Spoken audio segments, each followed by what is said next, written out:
Egypt की valley of the king में से जब इजिप्शियन किंग टूटनखामुन का खजाने से भरा टोम डिस्कवर किया गया तो इस खबर ने पूरी दुनिया में हलचल मचा दी थी। 26 फीट पहाड़ के अंदर छुपा हुआ ये टोम 3000 सालों में पहली बार खोला गया था, जिसके अंदर लातादाद खजाने और किंग टूटनखामुन की मम्मी भी मौजूद थी। इस टोम में से मिलने वाला सोना बिल्कुल प्योर था और इसका टोटल वजन 1,03,000 तोला सोने के बराबर था, जो तकरीबन एक टोयोटा गाड़ी के वजन के बराबर बनता है। वैसे तो इस टोम से मिलने वाला तमाम खजाना और गोल्ड प्राइसलेस है, लेकिन अगर एक एस्टिमेट लगाया भी जाए तो आज के दौर में इसकी कीमत 5.5 अरब रुपयों के बराबर है। तो दोस्तों, हमारी चैनल पर एक बार फिर से आपका स्वागत है। तो चलिए वीडियो को शुरू करते हैं। दोस्तों, ये टोम डिस्कवर होने के बाद आर्कियोलॉजिस्ट ये देखकर परेशान थे कि आज के मॉडर्न दौर में भी इतना ज्यादा सोना पहाड़ों से ढूंढने और निकालने में एक माइनिंग कंपनी को कम से कम 10 साल लग जाते हैं।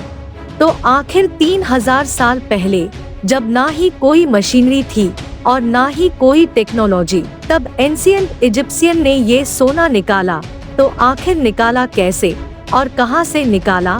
French gold expert Thomas washer अपनी टीम के साथ इस मुश्किल चैलेंज का राज जानने के लिए मैदान में उतर आए। सबसे पहले थॉमस ने मिलने वाले सोने को कई सालों तक अच्छी तरह स्टडी किया और उसकी कंपोजिशन अलग अलग जगहों से निकलने वाले गोल्ड से कंपेयर की। कई सालों के बाद आखिरकार थॉमस और उसकी टीम को ये तो मालूम पड़ चुका था कि टूटनखामुन की टोम से मिलने वाला सोना किंग वैली के आसपास के पहाड़ों से ही निकाला गया था। अब चैलेंज था वो पहाड़ ढूंढने का जहां से एंशिएंट माइनर्स इतना ज्यादा सोना निकालते थे। लेकिन ये टास्क कोई हल्का फुल्का टास्क नहीं था। किंग्स वैली के आसपास हजारों पहाड़ मौजूद है और यह जानना कि सोना कौन से पहाड़ से निकाला जाता था, यह वाकई एक इंतहाई मुश्किल काम था। French gold expert Thomas washer अपने एक आर्कियोलॉजिस्ट दोस्त के साथ मिलकर किंग्स वैली से 80 किलोमीटर दूर एक सहरा में पहुंच गए, क्योंकि इस डेजर्ट में कई ऐसे पत्थर मौजूद हैं जिनके अंदर सोने के जर्रात छुपे हैं। इसी वजह से उनका मानना था अगर टूटनखामुन की टोम से मिलने वाला सोना इसी डेजर्ट से निकाला गया था तो यहाँ माइनिंग ऑपरेशन के कोई ना कोई निशान तो जरूर मिलेंगे। ये सहरा 1,36,000 स्क्वायर किलोमीटर तक फैला हुआ है, जहाँ गर्मी और पानी की शॉर्टेज की वजह से जिंदगी ना होने के बराबर है।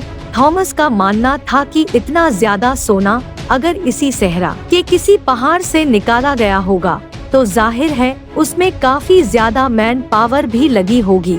थॉमस और उसका साथी इसी खोज में सहरा के अंदर जाते रहे। इस बंजर सहरा में कई घंटों तक सफर करने के बाद काफी अंदर जाकर उनको पहाड़ के नीचे एक अजीब मंजर देखने को मिला। करीब जाकर मालूम पड़ा कि ये एक सदियों पुराना कुआं था जो पूरी तरह से सूखा पड़ा हुआ था। ये बात तो जाहिर थी कि ये कुआं किसी दौर में यहाँ से गुजरने वाले काफिलों को पानी पिलाया करता था, लेकिन हैरतअंगेज तौर पर यहाँ कुछ और भी था जो इस कुएं से भी ज्यादा इम्पोर्टेंट था। जी हाँ, थॉमस और उसके साथी को यहाँ एक पुराना कमरा भी बना हुआ दिखा जो अंदर से देवालय जैसा दिख रहा था। इस कमरे की दीवारों और छत पर काफी मेहनत से पत्थरों पर कार्विंग करके पेंटिंग्स बनाई गई थी। जब इस आर्टवर्क को गौर से देखा गया तो इसमें एक ऐसा राज छुपा था जिसको देखकर यकीन करना मुश्किल था। थॉमस के साथ आया दोस्त जो कि एक आर्कियोलॉजिस्ट था, उसने बताया कि इस पेंटिंग में वो ही राज छुपा है जिसकी तलाश में हम लोग निकले हैं। पेंटिंग में जाहिर था कि सहरा में बना यह कुआं और रेस्ट रूम इस सहरा का सबसे पहला स्टॉप है, जहां पर एंशिएंट गोल्ड माइनर्स आराम करने के लिए रुकते थे। एंशिएंट इंजीनियर्स ने गोल्ड माइन तक जाने के लिए कुओं और रेस्ट एरियाज का एक नेटवर्क बनाया हुआ था। एक अंदाजे के मुताबिक हर एक रेस्ट एरिया 70 से 80 किलोमीटर की दूरी पर बना हुआ है और एक रेस्ट एरिया से दूसरे तक पहुंचने के लिए माइनर्स की टीम को कई दिन लग जाते होंगे, जहां इस रेस्ट एरिया से मिलने वाली इंफॉर्मेशन से थॉमस और उसका साथी बहुत खुश भी हुए। वहीं दूसरी तरफ उनको ये भी मालूम पड़ गया था कि ऐसे कई स्टॉप्स तक उनको आगे ट्रैवल करना है, क्योंकि जिस मंजिल तक पहुंचने के लिए थॉमस कई सालों से इंतजार कर रहा था और वो मंजिल अब बहुत ज्यादा करीब दिख रही थी। इसी वजह से उन्होंने सहरा की गहराई में जाने का फैसला किया। बंजर सहरा में एक के बाद दूसरा रेस्ट एरिया आता गया, लेकिन गोल्ड माइन जैसी कोई चीज नजर नहीं आई। आखिरकार पूरे 2 दिनों के बाद थॉमस को एक पहाड़ के किनारे पड़े ढेर सारे पत्थर दिखाई दिए। देखने में तो ये एक नॉर्मल सीन था, लेकिन थॉमस का मानना था कि यह जगह एंशिएंट गोल्ड माइनर्स का कैंप लगती है, और हुआ भी कुछ ऐसा ही। जी हाँ, इस जगह पर पत्थरों से बने कुछ ऐसे टूल्स मिले जिनकी मदद से पत्थरों को तोड़कर उनके अंदर से सोना निकाला जाता था। ये पत्थर जो दिखने में एक नॉर्मल पत्थर लगता है, इसको इस टूल की मदद से तोड़कर क्रश किया जाता था और फिर उस क्रश में से सोने के जर्रात अलग किए जाते थे। जब इस जगह और सर्चिंग की गई तो यहाँ गोल्ड माइनिंग के कई टूल्स जमीन पर पड़े दिखाई दिए, क्योंकि थॉमस को एंशिएंट गोल्ड माइनिंग टेक्निक के बारे में काफी ज्यादा जानकारी थी। इसी वजह से उसका मानना था कि एंशिएंट माइनर्स इन पहाड़ों को खोद खोद कर इनमें टनल्स बनाते थे। इस टनल्स में खास किस्म के पत्थर ढूंढकर उनको इस माइनिंग कैंप में लाया जाता था, जहां वो इस वक्त मौजूद है। माइनिंग कैंप में मौजूद माइनर्स की दूसरी टीम इन पत्थरों को क्रश करके इनमें से सोना निकालती थी और फिर वो सोना किंग्स वैली में भेजा जाता था।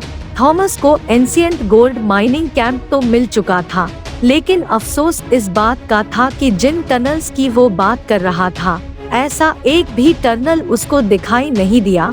शायद हजारों साल पहले खोदे गए टनल्स कमजोर थे और भूकंप की वजह से तबाह हो चुके थे। एक्सपर्ट्स का मानना है कि गोल्ड माइनिंग का यह तरीका बहुत ही ज्यादा मुश्किल है। अगर उस दौर में 100 लोग एक हफ्ते तक गोल्ड माइनिंग का काम करते होंगे, तो उसमें से वो सिर्फ 1 स्पून गोल्ड को ही इकट्ठा कर सकते होंगे। यानी ये कहना बिल्कुल भी गलत नहीं होगा कि टूटनखामुन की टोम्ब से मिलने वाला गोल्ड माइन करने में हजारों एंशिएंट माइनर्स एक ही वक्त में काम करते थे, लेकिन फिर भी उनको ये टास्क कंप्लीट करने में कई साल लगे होंगे। माइन किया गया सोना छोटे छोटे जर्रात की फॉर्म में किंग्स वैली में भेजा जाता था, जहां पर एक अलग टीम उनको मुख्तलिफ शेप्स में डालती थी, जिसमें टूटनखामुन का death mask, coffin, statues, jewellery, chairs और गोल्ड चैरियट भी शामिल था। 1922 में जब हावर्ड कार्टर ने ये टोम्ब डिस्कवर किया था, तब उसमें 5000 अलग अलग तरह की चीजें मौजूद थी। इन तमाम चीजों का कैटलॉग बनाने में ही ब्रिटिश आर्कियोलॉजिस्ट को पूरे 10 साल लग गए थे। उम्मीद है हमारे चैनल की यह वीडियो भी आप लोग भरपूर लाइक और शेयर करेंगे। आप लोगों के प्यार भरे कमेंट्स का बेहद शुक्रिया। मिलते हैं अगली शानदार वीडियो में। धन्यवाद।